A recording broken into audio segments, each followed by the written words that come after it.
On Monday, I was talking about looking at the cultural politics and the high politics of the canvassing from the mid-60s, but really covering the 1970s and into the 80s through Jesse Jackson and his his politics, political rise, and his presidential ambitions.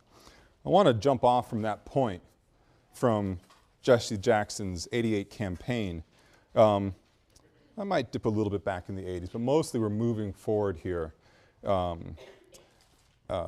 Still focusing on the world of high politics, but then coming around to the connections between media and high politics and the way in which they have this sort of bizarre embrace of one another, and I think have us also caught in a vise. So you remember, of course, at '88, Jackson's presidential campaign, a second one, and he's running via the politics of the Rainbow Coalition. You know, a grand patch, a grand quilt made up of a series of patches that, at least in the form of his words, transcendent race politics. Now, Jackson, as you saw in the video clip on Monday, still speaks in the grand tradition of the black minister. So one could, some critics were saying, well, he speaks about a rainbow coalition, but he's still talking to black America in a black voice. Now, be that as it may, we can debate that till we're blue in the face. I already told you that Jackson stuns the nation by being a Democratic frontrunner for a short while. But in the end, of course, rhetorical devices aside, political agenda or strategy aside, the fact is he doesn't secure the nomination. Dukakis does. So you go into the fall election campaign in '88 with George H.W. Bush and Michael Dukakis, George Bush at that point the Vice President of the United States, in a campaign for the presidency. And you see in this campaign a remarkable evolutionary moment, I suppose, of you see emerge a new discourse on race. Or it's almost a discourse about race more than anything else. As I've already made clear, beginning really in the 1960s with Nixon's presidential campaign that called for law and order, an obvious positioning of Nixon against the activists, the peaceniks, the pinkos, the reds, the student anarchists, and black revolutionaries. You see in the late 60s, in the very clear ways, a subversion of racial conversations, in the sense that we can't talk about race. It's the third rail of politics. Because we talk about race, we're going to be associated with being racist, and that's a political charge. It's very hard to survive. So you see a very clear development amongst politicians of all stripes, certainly at the national level. I'm speaking at the national level for this particular course, this lecture. Development of racial code words that make clear politicians' political agenda vis-a-vis race, but never talking about race. We saw this with Ronald Reagan declares his candidacy, the great communicator, about states' rights in Philadelphia, Mississippi. And I honestly, and I was younger at the time, not paying complete attention, but I honestly don't recall Reagan saying in public any critical or racist comment that one could say is literally racist or literally racialist in this kind of critical way. Even though quietly and behind the scenes, Reagan's racial politics left much to be desired as far as black America was concerned, of course. Reagan's most famous sort of racial outreach would be signing of Martin Luther King Day into a federal holiday, something he was opposed to, by the way, for a variety of reasons he claimed, but he was opposed to it. And then it became politically clear that he needed to let it happen, and he's going to let it just sit on his desk and therefore become a law after the course of 10 days, once Congress passed it. But then it became clear to his advisors, you can actually get a lot of political mileage out of signing this law into law. He's going to sign it in his office. They said, you can get more political mileage out of a Rose Garden ceremony. And so there you have Ronald Reagan, who was opposed to the bill from the very beginning, signing into law MLK Day as a federal holiday. An individual he referred to jokingly with his advisors as Martin Lucifer King. Perhaps an innocent joke, perhaps something quite different. But that was Reagan, the great communicator. His vice president, George Herbert Walker Bush, was not a great communicator, not in the least. He didn't have the verbal skills to sway hesitant voters. And in his case, he'd already lost to Reagan before. And he lost because Reagan was able to convince people who were, moderate Democrats, that Reagan's agenda is the one that served them best. So the question is, I'm sorry to interrupt. You got to finish that candy bar. It's incredibly distracting. Just take it all out. Thank you. All right. Cool. Now, in order to appease the conservative arm of the Republican Party, the party that Bush is going to have to rely on for his base, Bush starts marching rightward. He was actually a moderate Republican.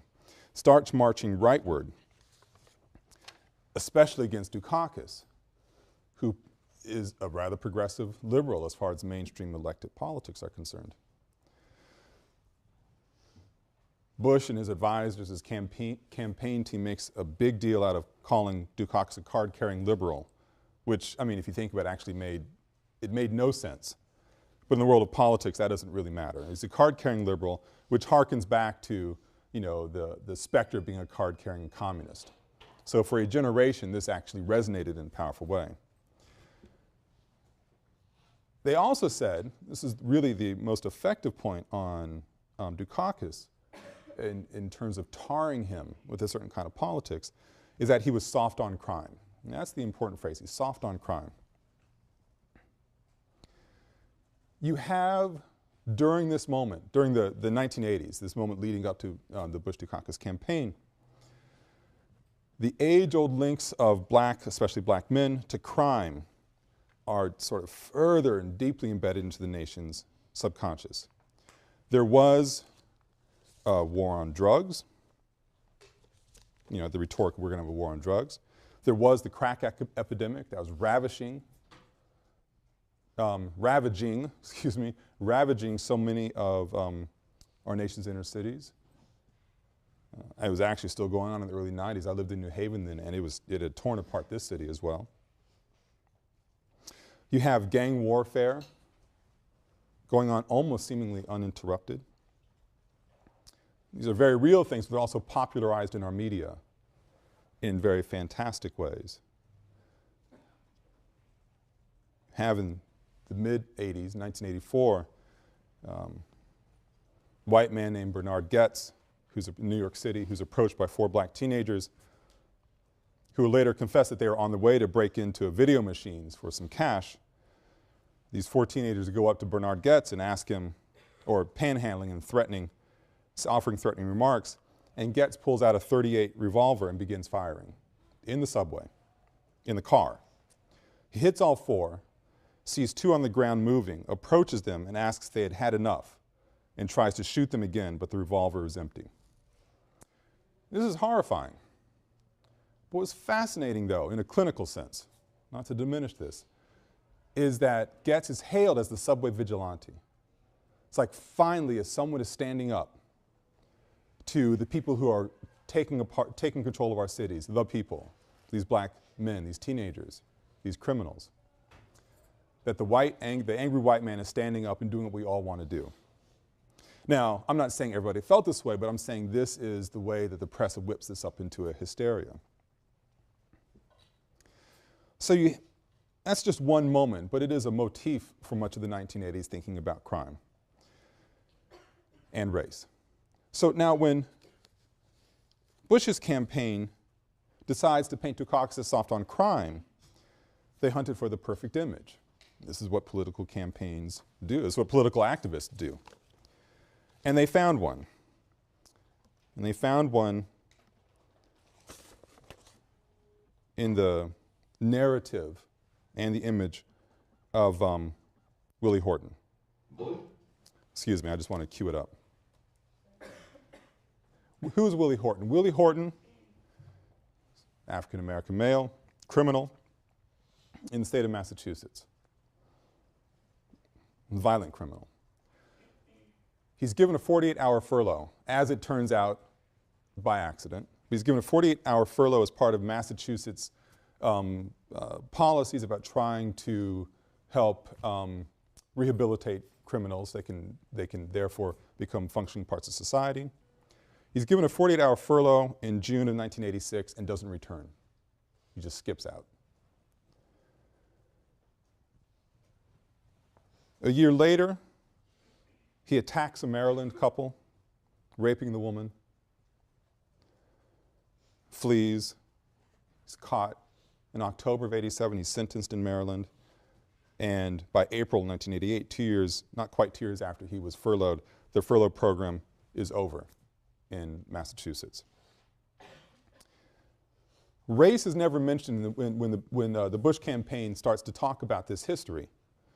Race is never mentioned, but this is the ad that they run. The sound will probably be a little bit high.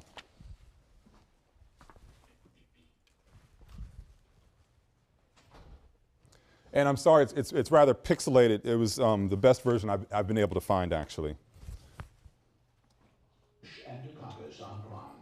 Bush supports the death penalty for first-degree murderers. Dukakis not only opposes the death penalty, he allowed first-degree murderers to have weekend passes from prison. One was Willie Horton, who murdered a boy in a robbery, stabbing him 19 times. Despite a life sentence, Horton received 10 weekend passes from prison. Horton fled, kidnapped a young couple, stabbing the man and repeatedly raping his girlfriend. Weekend prison passes. Dukakis on crime. Not very subtle.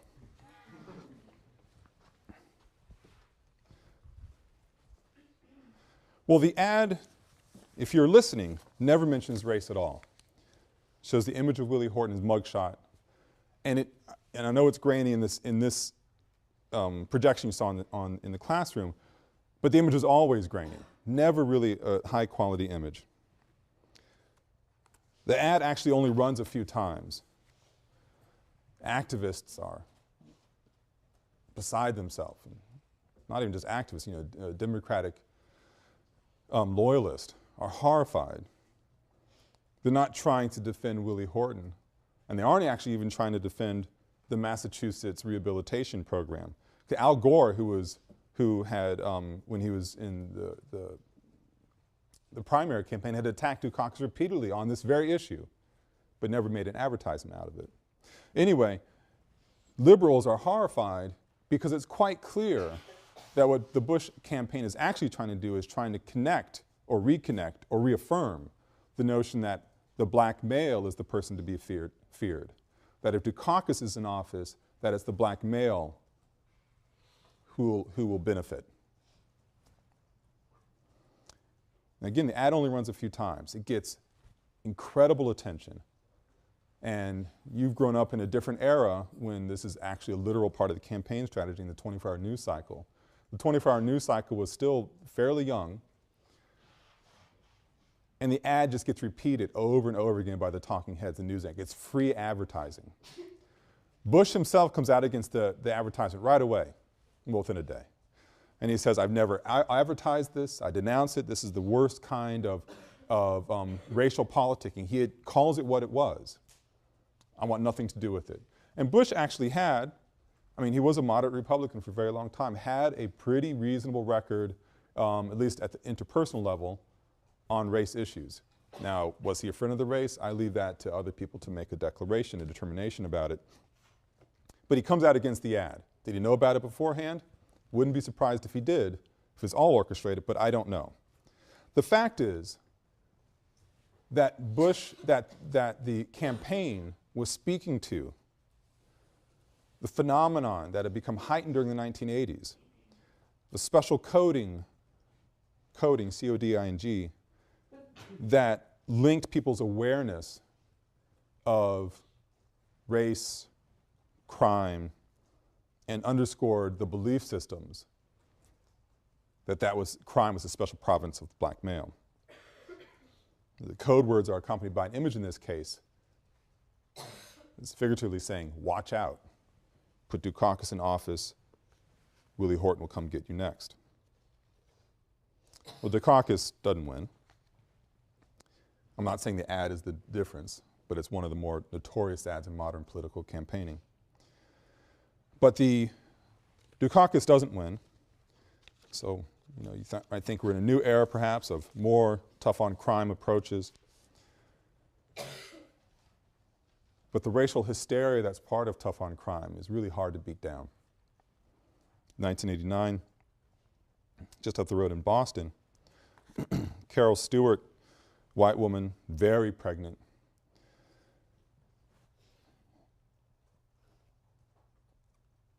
is on her way with her husband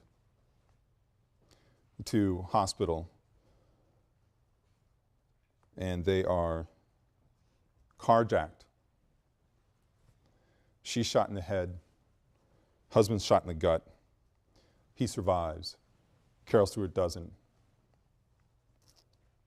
Ultimately, the baby doesn't either. When Charles Stewart recovers, he claims that, you know, it's dark out, it's hard to see, but a black man with a raspy voice in a tracksuit did it. A huge manhunt ensues. I mean, this is a horrible crime. A huge manhunt ensues where the Boston police basically start detaining large numbers of black men who fit the description. They had a raspy voice. They owned a tracksuit. They had no visual to go on. Now, local newspapers' headlines are screaming about these racially motivated shootings. This is an era of carjackings and, again, gang warfare and racially motivated shootings in people's minds. 2 months go by. People start, liberal progressives are upset at this dragnet being dropped down by the Boston police over Black Boston. But 2 months go by, there's a break in the case. Charles Stewart identifies a black man as the person who pulled the gun. He's arrested. He has a long criminal record, but he has a very strong alibi. And the only evidence against his alibi is Stewart's claim. People start poking around, investigative journalists, and start wondering. And Boston police did not have a strong record. Well, they had a strong record, a negative record when it came to racial issues in the community. People start poking around, they start discovering things about Charles Stewart that don't really sound that, well, they sound strange. Large insurance policy taken out against his wife, not long before she was murdered. Allegations that Charles Stewart was, drinking issues and that he might have had a girlfriend on the side. Maybe he wanted a divorce, wasn't quite clear. Tensions in the marriage.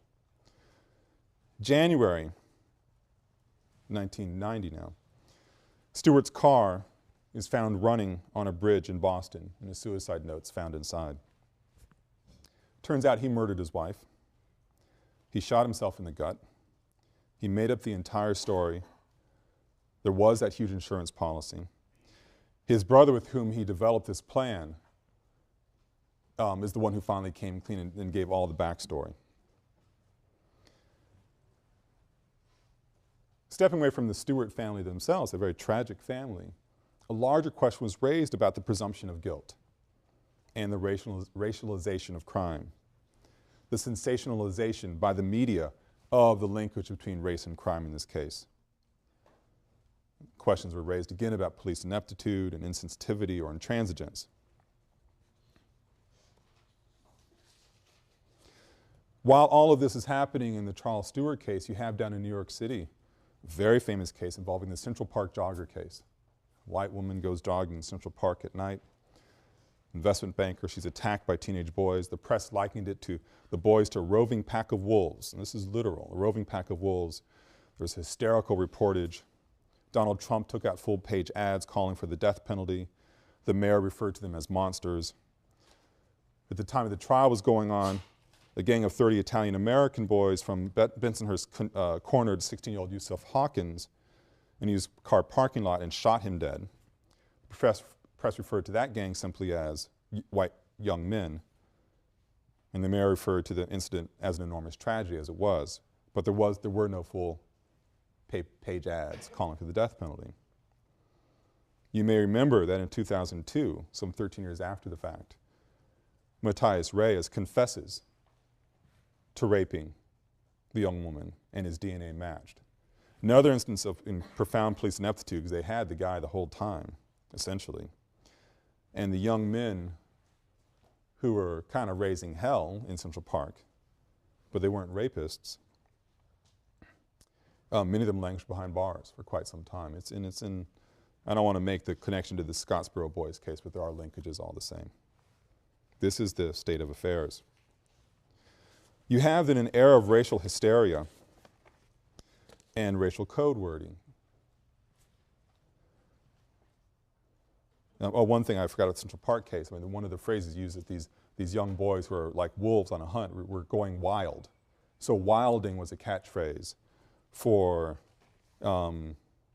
adolescent boys, Latino or African American, up to no good, that they're going wilding.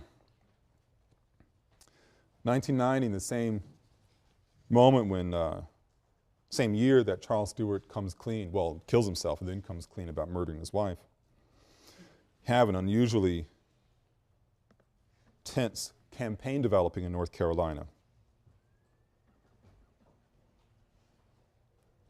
Jesse Helms, senator from North Carolina, very conservative, once a Democrat, had left the Democratic Party, become a Republican, very powerful.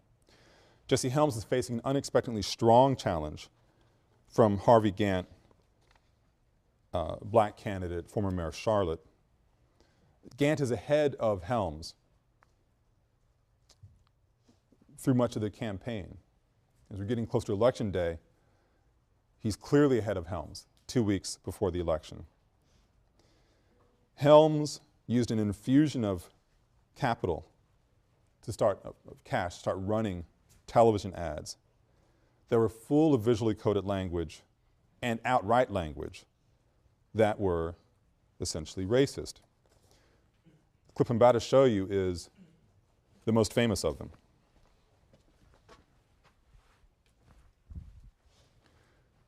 Simply referred to in media circles as angry hands. You needed that job. And you were the best qualified, but they had to give it to a minority because of a racial quota. Is that really fair? Harvey Gantt says it is. Gantt supports Ted Kennedy's racial quota law that makes the color of your skin more important than your qualifications. You vote on this issue next Tuesday. For racial quotas, Harvey Gantt. Against racial quotas, Jesse Helms. Again, subtle? I don't know. Well, the effect of this is really quite stunning, of this campaign wave. You have the white working class hands holding this paper. He lost his job. You heard I don't need to summarize what you saw. North Carolinians go into the ballot booth, the voting booth, and they're going in talking about how they're voting for Harvey Gantt. Looks like Jesse Helms' day is now done. Helms emerges as a clear victor. I confess I didn't put down on my notes, but the swing is something like 8 or 10% between what he goes in as and what people come out as. And it raises the issue of anxiety, cultural anxiety. Do I, as a white North Carolinian, walk into see a reporter who asks me who I'm going to vote for, and I say, well, I'm going to vote for the black guy because I'm racially progressive. But then you go into the booth like, oh, hell no, I can't do this. Or you just lie, flat out, but you know you're going to vote for Helms right away, but you don't want to be seen as being somehow angry or bitter or whatever. So the Angry Hands ad is used, pointed to by media experts as, it doesn't have to even be deft, it's like deft with a sledgehammer, way of pulling together anxieties about position in society, life chances, and connecting it to race. So the climate of race relations at the level of national rhetoric essentially, as I'm trying to pull together here, is just depressing. And then Rodney King decides to get behind the wheel of his car while under a range of legal and illegal influences. March 3rd, 1991, there's a high-speed chase in Los Angeles. King refuses to get into, I'm just realizing, things have changed. How many of you were born in 1991? Oh my God, okay. Sorry, it's just the passage of time. It's just rather traumatic for some of us. You'll be there too soon. Anyway, at the moment some of you were born, Rodney King jumps into a car and a high-speed chase ensues. He's finally pulled over, a whole gang of police is there. King refuses to get into a prone position and seems to charge an officer. He's beaten by the police, subdued and beaten, and is arrested. Arrested, I should put on record, for every good reason. But the beating was real. He suffered a fractured skull and internal injuries from this beating. Now, I will not ever equate Rodney King with a civil rights activist, ever. But the beating was in line of the civil rights beating, or the beatings that people like John Lewis received at the batons of the sheriffs and deputies when they tried to cross the bridge out of Selma, Alabama. And I should say, you all were actually too young. This is actually a radical moment in the world of media and politics, because I'm forgetting the man's name now, but the beating was captured on a video camera. It's the beginning of a video camera age, and really the start of reality culture, so-called reality programming culture in our society. That video changed the way we understand news and who we are and what should be known and not known. Anyway,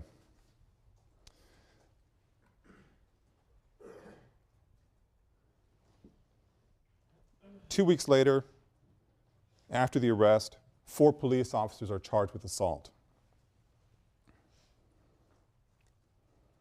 There's an investigation going on because black citizens are saying, look, this happens to us all the time. Yeah, this is excess. There's a history of police brutality against blacks and Latinos in Los Angeles. A commission is formed, they start investigating these claims, and just released a report in July of that same year about widespread police brutality and excessive force and institutionalized racism within Los Angeles. Hold on to that moment, okay. Now, March 16th, the day after the officers in the Rodney King case are charged with assault, Latasha Harlins, black teenager, gets into an argument over a carton of orange juice, $1.79. In her neighborhood, she's in a local store. This is in South Central Los Angeles, more famously coded as Watts, which I'll be talking about later on, but that coding. Store that after the riots in 1965, a neighborhood, the riots after 65 where the stores were burned out, Koreans came in force and started occupying a lot of the stores, and so they're one of the major business forces in this part of the city. It's a history of great tension between African American and Latino citizens in this part of the city and the Korean store owners. Latasha Harlins goes in and goes to get some orange juice, and there's a dispute over whether she paid, whether she didn't pay, whether she's trying to take something. The shopkeeper, Soon Ja-do, after there's a camera capturing, after there's an exchange of heated words and some pushing and pulling, Latasha Harlins turns to go. Soon Ja-do reaches out behind the bulletproof screen. The place had been robbed several times, pulls out a pistol and shoots Latasha Harlins in the head, kills her. All captured on the store camera. That fall, Soon Ja-do is sentenced for murdering Latasha Harlins. And her sentence, 6 months of community service. Black community is astonished. How could this be possible? Whether Latasha Harlins even whether she hit Soon Ja-do or not, whether she was trying to steal the carton of orange juice or not, how can you only give 6 months of community service for shooting somebody in the back, but in the back of the head from point blank range? But that was the sentence. You take this racial tension, you take the police report, the commission report of police brutality, you add these things together and take yourself to April 1992 when all 4 police officers who were charged with assault are cleared of their charges. Los Angeles erupts. 54 people die over the course of several days of rioting, there's looting, attacks against whites and Asians, against property. Thousands are injured, 12,000 are arrested, more than $1 billion of property damage. Destruction covering an area larger, I think larger than San Francisco, if I remember one little factoid correctly. During the riots, an inarticulate king is brought before the camera, trying to appeal for peace and stuttering through the phrase, "Can't we all just get along?"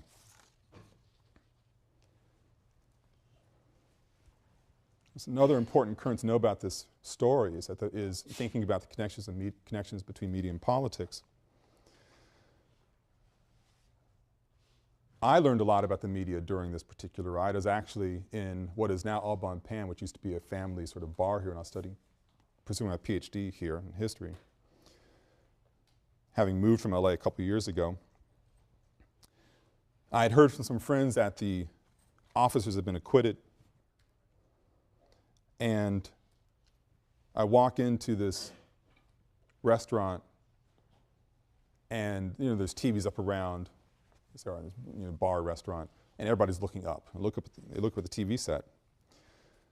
And you start seeing, and the sound is off, but you see the scroll going across the bottom of the screen. You're seeing all these images, and it's talking about African Americans rioting in South Central, summing up, collect what the scroll is doing.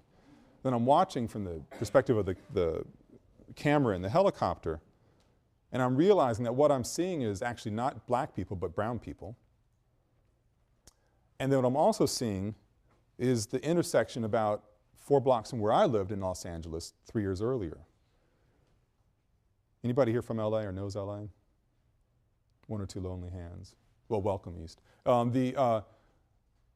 South Central is an area south of downtown Los Angeles, south of the freeway, the 10.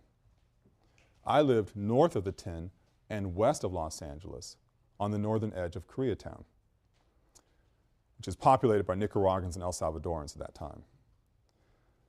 The camera was floating above the intersection near where I lived, but it was coded as South Central Los Angeles. The place was wrong, the people were wrong, but the narrative that people are seeing as they're watching this image, all silent, is black people rioting in South Central.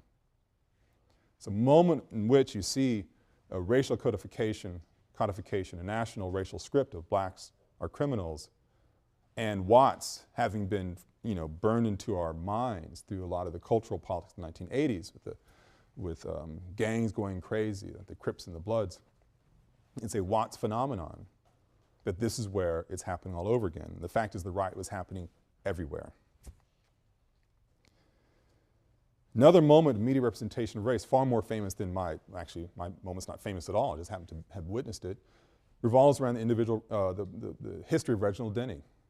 A white guy hears that his friends are in trouble, caught near the vortex of the riot. He's going to go help them. He's a truck driver. His truck is stopped, and some thugs pull him out. They start beating him, taking a brick, trying to kill the guy. Black guys attacking the white truck driver, the true innocent. And he was a true innocent. And the blacks are nothing but criminals in this case.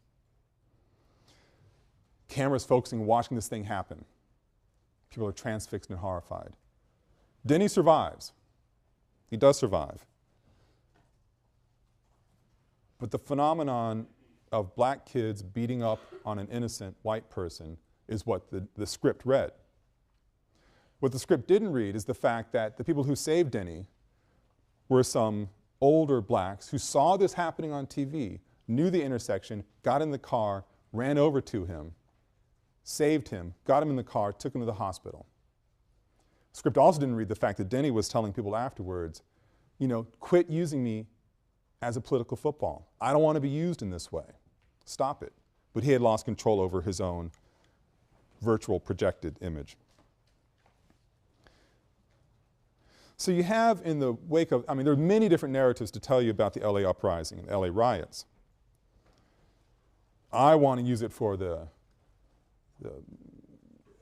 coming together in the most gruesome way of the racialization of crime and also the media representations of race during the late 80s and early 90s.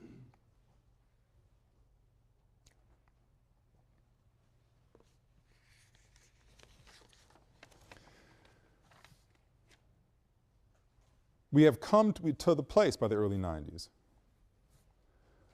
where it's become too easy, where it had become too easy for people to play the race card, like in the Reginald Denny case, like in, I mean, any number of cases I've already cited in the course of this lecture.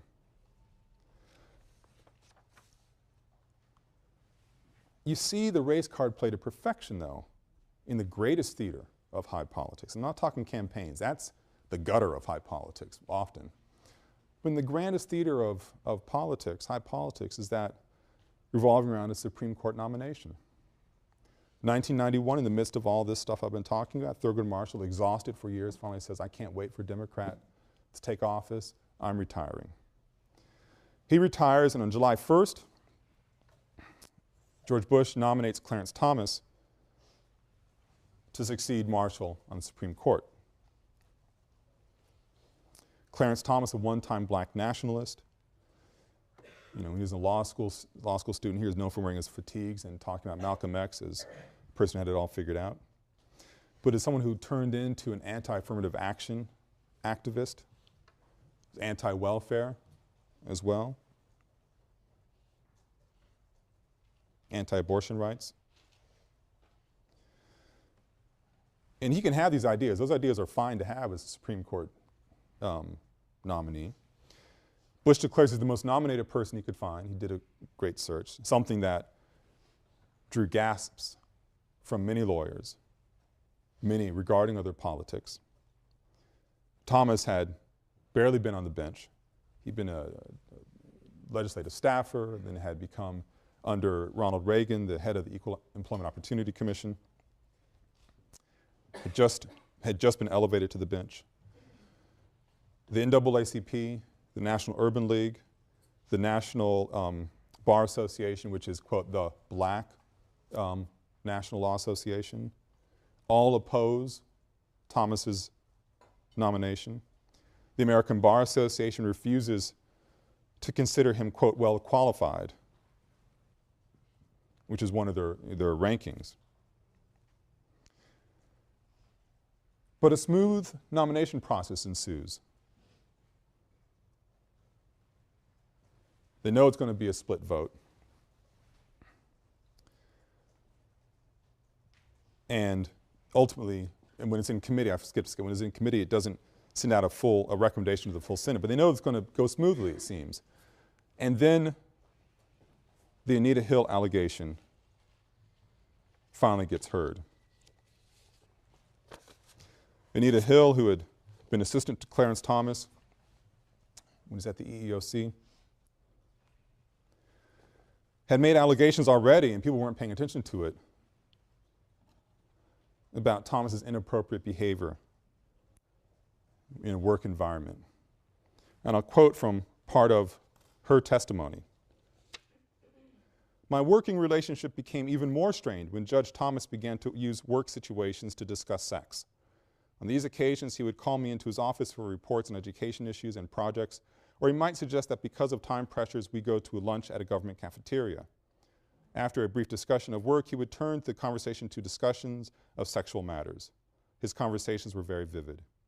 He spoke about acts that he had seen in pornographic films involving such matters as women having sex with animals and films showing group sex or rape scenes. He talked about pornographic materials depicting individuals with large penises or large breasts involved in various sex acts. On several occasions, Thomas told me graphically of his own sexual prowess. Because I was extremely uncomfortable talking about sex with him at all, and particularly in such a graphic way, I told him I did not want to talk about these subjects. I would also try to change the subject to education matters or to non-sexual personal matters, such as his background or beliefs. My efforts to change the subject were rarely successful. Skipping ahead in the same testimony. One of the oddest episodes I remember was an occasion in which Thomas was drinking a Coke in his office. He got up from the table at which we were working, went over to his desk to get the Coke, looked at the can and said, "Who has put pubic hair on my Coke?" On other occasions, he referred to the size of his own penis as being larger than normal, and he also spoke on some occasions of the pleasure he had given to women with oral sex.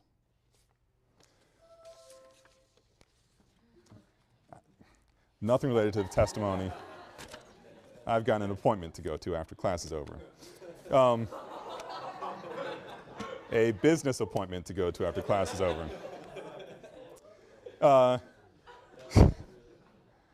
Raise the level, everybody. Raise the level. Thomas denies these allegations.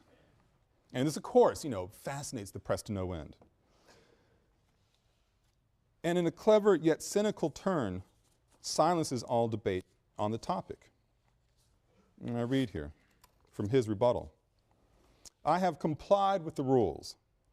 I responded to a document request that produced over 30,000 pages of documents, and I've testified for 5 full days under oath. I've endured this ordeal for 103 days. Reporters sneaking into my garage to examine books I read, reporters and interest groups swarming over divorce papers, looking for dirt, unnamed people starting preposterous and damaging rumors, calls all over the country specifically requesting dirt. This is not American. This is Kafkaesque. It has got to stop. It must stop for the benefit of future nominees and our country. Enough is enough. I'm not going to allow myself to be further humiliated in order to be confirmed. I'm here specifically to respond to allegations of sex harassment in the workplace. I'm not here to be further humiliated by this committee or anyone else, or to put my private life on display for a prurient interest or other reasons. I will not allow this committee or anyone else to probe into my private life. This is not what America is all about. To ask me to do what I would be, to ask me to do that would be to ask me to go beyond fundamental fairness.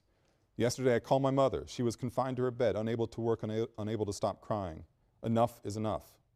Mr. Chairman, in my 43 years on this earth, I've been able, with the help of others and with the help of God, to defy poverty, avoid prison, overcome segregation, bigotry, racism, and obtain one of the finest educations available in this country. But I have not been able to overcome this process. This is worse than any obstacle or anything that I've ever faced. Throughout my life, I've been energized by the expectation and the hope that in this country I would be treated fairly in all endeavors. When there was segregation, I hoped that there would be fairness one day or someday. When there was bigotry and prejudice, I hoped that there would be tolerance and understanding someday. Mr. Chairman, I am proud of my life and what I have done and what I have accomplished. Proud of my family. And this process is trying to destroy it all. No job is worth what I've been through. No job. No horror in my life has been so debilitating. Confirm me if you want. Don't confirm me if you are so led. But let this process end. Let me and my family regain our lives. I never asked to be nominated. It was an honor. Little did I know the price, but it is too high. Mr. Chairman, later on in the excerpt, I'm a victim of this process and my name has been harmed.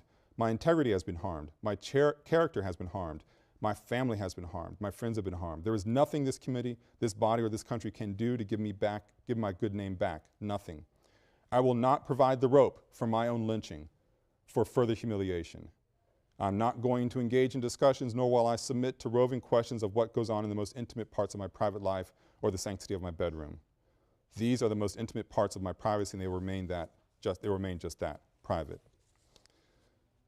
When he read this testimony, he referred to, and his anger, his jaws are clenched, said this is nothing but a high-tech lynching for uppity blacks who deign to think for themselves. When Thomas does this, it is actually politically incredibly brilliant. Cynical, no doubt, but incredibly brilliant. This is a person throughout his testimony or nomination process had made it clear that he was opposed to racial set-aside politics, affirmative action, even though he had benefited from it. He was opposed to the kind of racial thinking that had so much of all of us sort of trapped in ways that everybody understood in the early 1990s. He believed in the colorblind society. But at the moment of being caught in this web, and I cannot imagine what Thomas must have gone through, whether he deserved it or not, and that's up to your personal opinion. but it had to be miserable. That at the moment of his greatest misery, he turns around and kills the process by saying, if you continue to do what you're doing, you are essentially acting like a lynch mob in our electronic age. Senate panel, Judiciary Committee, they can't say anything at all, those who are opposed to his nomination. He freezes the conversation. It moves on, and ultimately he's confirmed 52-48 in October of '91. It's a bellwether for racial politics in post-civil rights United States. And it actually may be even more important, if we look back historically, for the way that it changed conversations about gender discrimination and sexual harassment in the workplace. Sexual harassment claims double in the wake of the Clarence Thomas, Anita Hill imbroglio. The number of women who run for office and who win seats shoot up dramatically. 1992, Time would say at the end of the year, this is the year of the woman. Now, was it all related to Clarence Thomas and his can of Coke and Anita Hill's reluctance testimony? I'm not going to claim all of that. We need to understand this is one of the radical shifts happening in the wake of, or as a side show of this three-ring circus of what was Clarence Thomas's nomination hearing, and is also sort of the three-ring circus of tragedy of racial politics and covert racial politics in the 1990s. We'll pick up on that happy note on Monday. Thank you.